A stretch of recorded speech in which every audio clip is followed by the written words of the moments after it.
সারাদিন ধরে যখন বাইরে বৃষ্টি পড়ে তখন মনে হয় বাড়িতে একটু খিচুড়ি, ইলিশ মাছ বা পকোড়া হলে মন্দ হয় না। আমি এর মধ্যে থেকে ইলিশ মাছটাই বেছে নিলাম। বাড়িতে ইলিশ মাছ ছিল, তাই ভাবলাম একটু ভাপে বানাই। কিন্তু ইলিশ মাছটা একটু বড় হওয়ার জন্য ভাপে করলাম না, সর্ষে ইলিশ করলাম। তাই ইলিশ মাছটা একটু তেলে দিয়ে এপিটোপিট নেড়ে তুলে নিয়েছি। ভালো করে ভাজিনি, অল্প ভেজেছি। তারপরেই ওই কড়াইতেই কাঁচা লঙ্কা, কালো জিরে দিয়ে সর্ষে পোস্ত বাটা দিয়ে মাছগুলো দিয়ে দিলাম। তারপরে ঢাকনা দিয়ে দিলাম। ব্যাস, এটা হতে থাকুক। সেই ফাঁকে আমি বাড়ির আর সমস্ত কাজগুলো সেরে নিলাম। 10 মিনিট ফোটার পরেই তৈরি হয়ে গেল। এদিকে ছেলেও টিভিতে কার্টুন দেখছে। তৈরি হয়ে গেল আমার সর্ষে ইলিশ।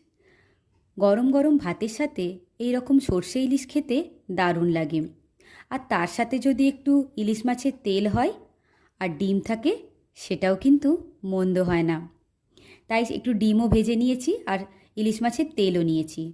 আর সাথে একটু লেবু তো থাকতেই হবে। লেবু দিয়ে সর্ষে ইলিশ জমিয়ে খাওয়া। এটা ছিল এক বর্ষার দিনের গল্প।